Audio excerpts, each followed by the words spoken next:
Life in a world that keeps changing. Think that it's progress you're making.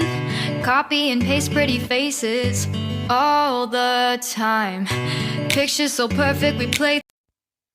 Hello everyone, welcome to Anointed Lady TV, the home of news and politics.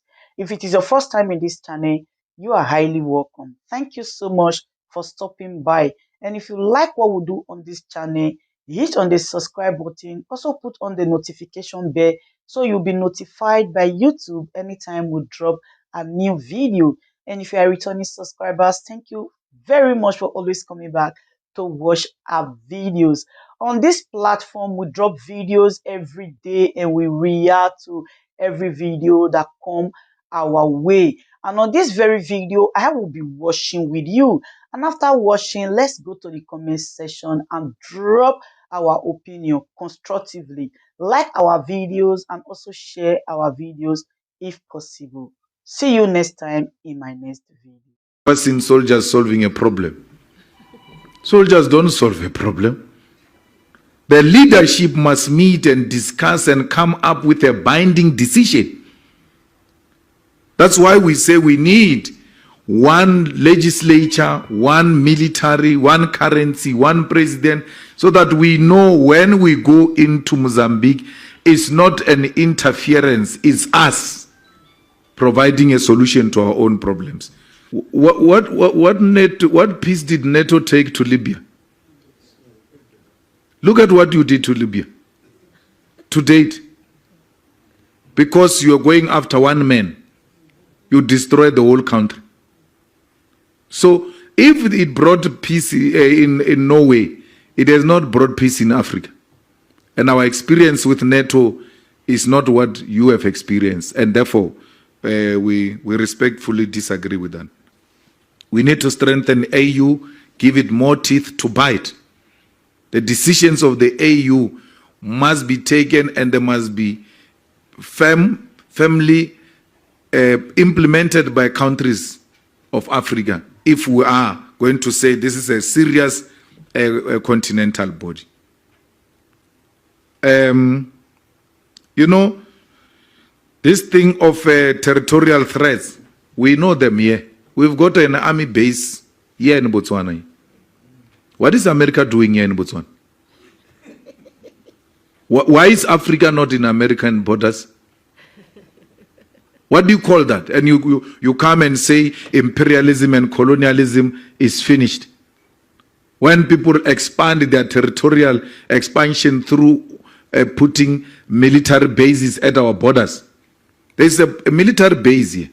A study has been conducted that a fighter jet that moves from that army base to the Union building will not take less than 2 minutes to bomb the Union building. If a war is declared with America, America does not have to assemble any resource from Washington or anywhere else to come here. They are already here. What do you call that? It's democracy.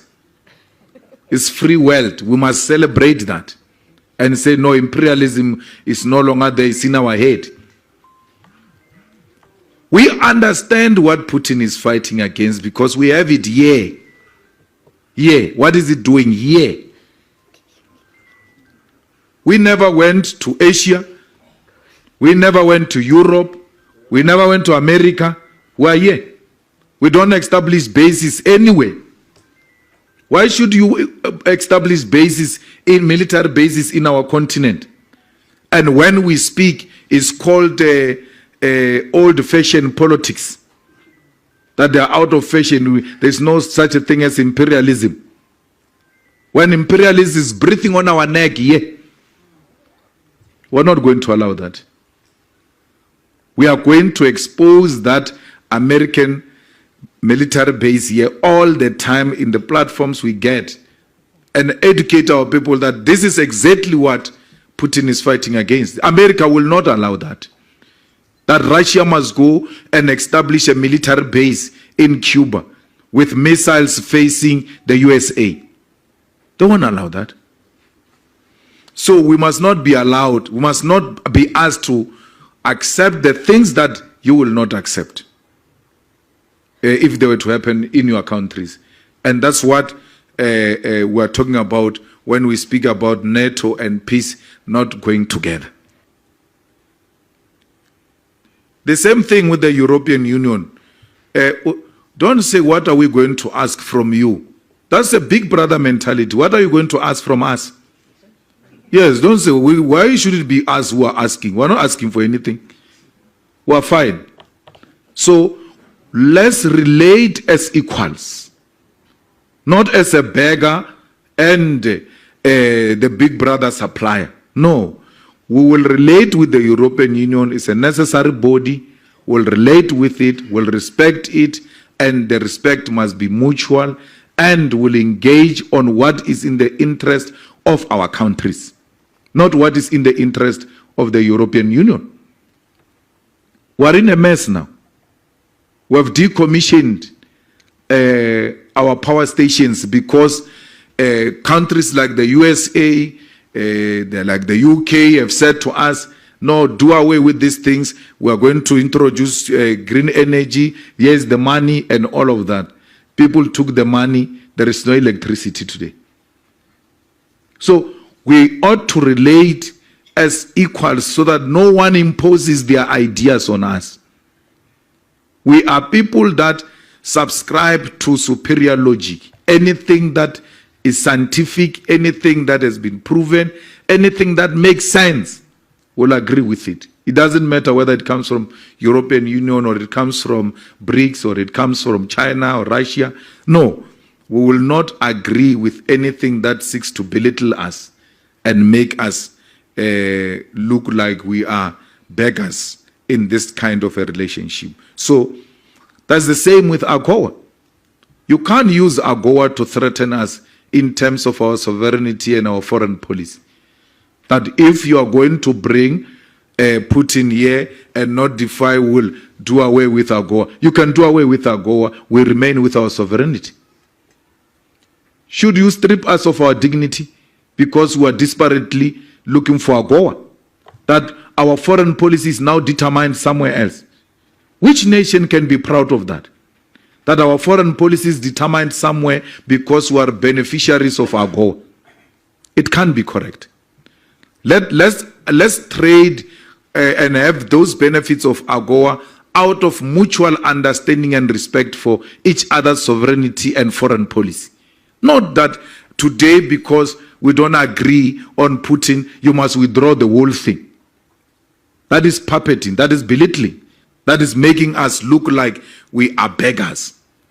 But let's remain with our dignity. Let's be beggars with dignity.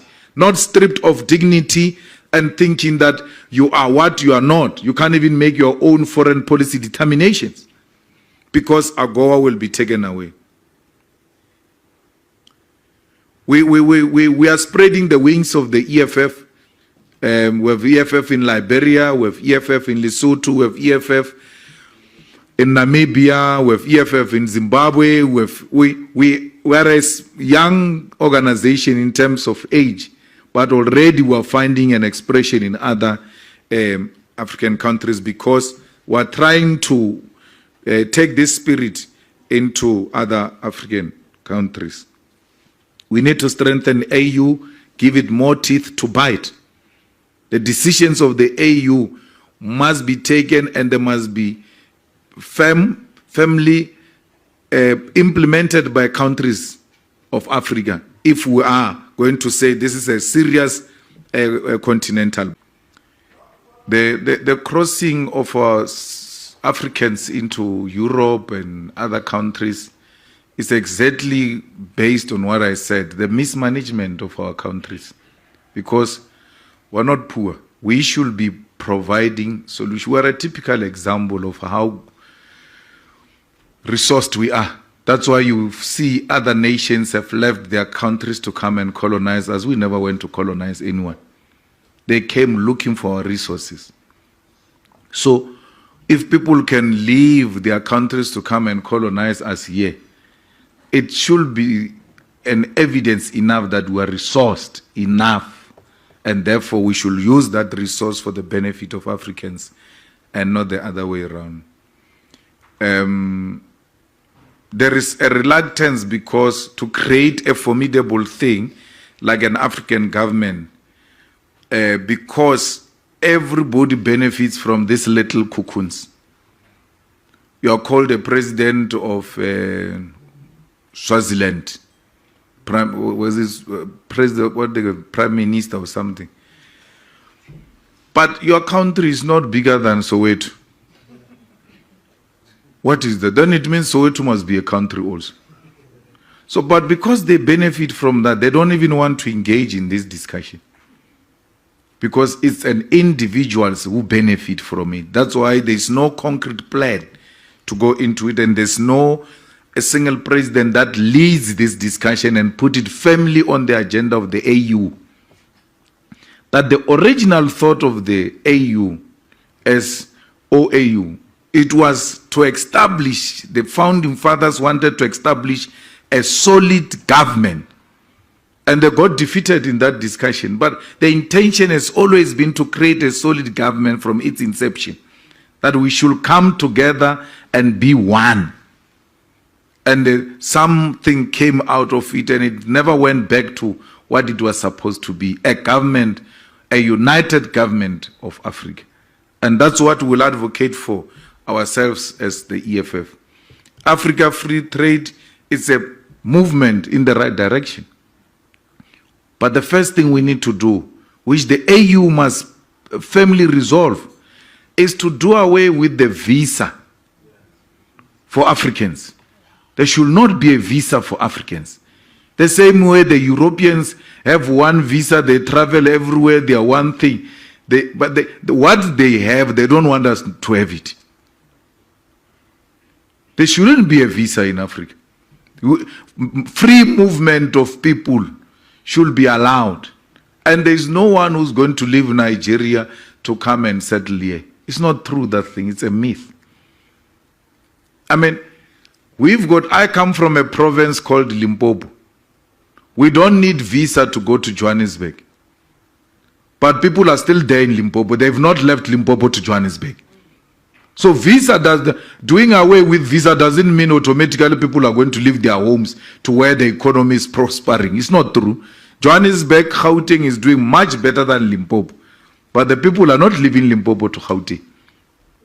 So why would people leave Lagos to here? For what? It's their home. They will come here, look for what they are looking for, and take it back where they come from. We'll go to Lagos to do the same and come back home.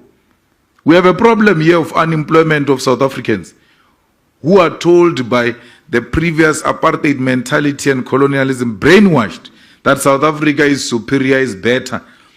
They've got the best qualifications. They never go out of the country to go and look for jobs in other countries. Why?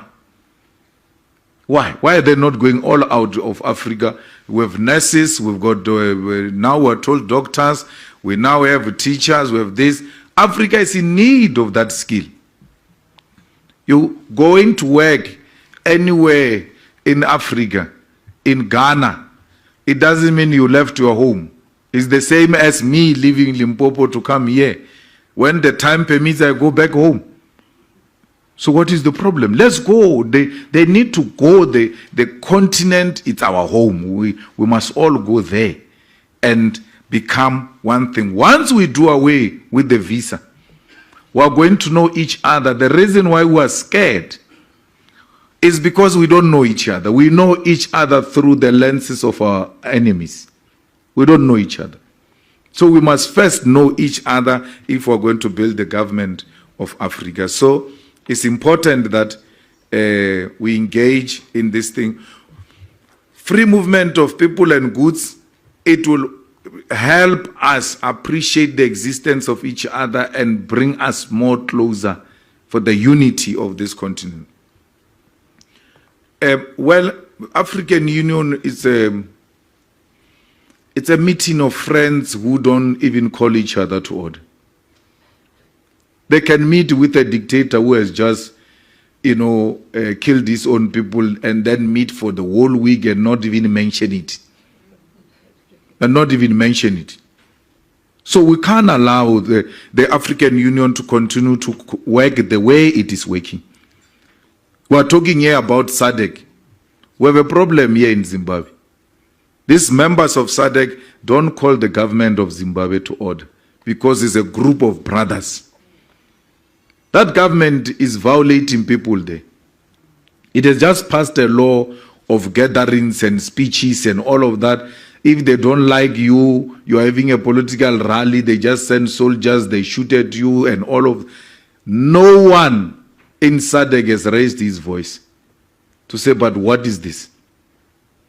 So we cannot have these regional bodies and the continental body, including Pan-African Parliament, by the way, which are not biting on countries that are engaged in wrong activities. What is wrong with President Ramaphosa calling President Mnangagwa to order? It will be coming from a good place. They are all brothers, they are all Africans, they all speak, we assume, for the interest of Africans. So we can't have a situation where we've got regional bodies, continental bodies that become a meeting of elite without concrete solutions to the problems confronting the people of Africa. We have a problem in Mozambique. The problem is solved by sending soldiers. Where have you ever seen soldiers solving a problem? Soldiers don't solve a problem. The leadership must meet and discuss and come up with a binding decision. That's why we say we need one legislature, one military, one currency, one president, so that we know when we go into Mozambique, it's not an interference, it's us providing a solution to our own problems. So we are not happy with how these things are structured. Look, economic integration, trading partners, developmental concepts, we embrace all of that, but it doesn't mean we're ideologically naive. We're not ideologically naive, we're political. And therefore, if we were to trade with the USA or to trade with the UK, we trade from a perspective of knowing that we don't share the same ideologies. When you approach them, you know these ones are brutal. I must not sleep on the job. They are not friends. We are not born alone. We are born with people. That's what friends are for. And to have friends that are aligned with you ideologically is nothing wrong. It's not an old-fashioned thing. It's actually apolitical to want to approach politics without ideological orientation. From which ground do you move from? What informs your perspective as a person who is a political animal? It's important always to have our sharing ideological perspective with China. It doesn't mean you can't get a foreign direct investment from Norway or from UK or from Germany. No. You always relate with all countries. Foreign direct investment is more than welcome, but on our terms. Not on Germany's terms. No. We have been giving Germany a lot of money here in South Africa for assembling cars. Not for building cars, for assembling cars. Why is Germany not building those cars here? And create jobs here? In South Africa, we have a problem of unemployment here. Germany will not have a problem. It needs leadership that is decisive, that is going to say, look, we're going to meet you halfway, but you have to meet us halfway. Assembling is not enough. Let's start it here and build it here. So,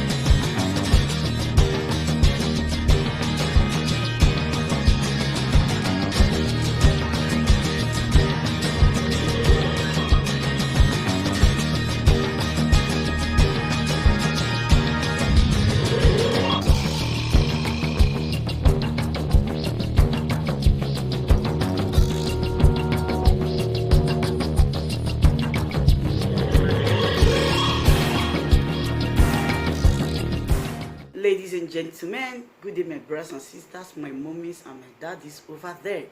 Is your sister again, your doctor, your friend, your girl, Anointed Lady TV. Please, if today is your first time of coming across my YouTube channel, please do subscribe for me. Subscribe and turn on the notification bell. So each time I upload any video, you will be notified. So in this my channel, I will be bringing up many things to you in which you will benefit from it. I do talk show, I do news, anything you want to talk about, I am into it. Please subscribe and turn on the notification bell. So each time I upload any video or each time I'm on live on YouTube, you will be notified. Thank you very much for always being there for me. Please do subscribe for me, and as you do so, God will richly bless you and meet your heart desire. Thank you very much. I love you all. Ladies and gentlemen, good day my brothers and sisters, my mommies and my daddies over there. Is your sister again, your doctor, your friend, your girl, Anointed Lady TV.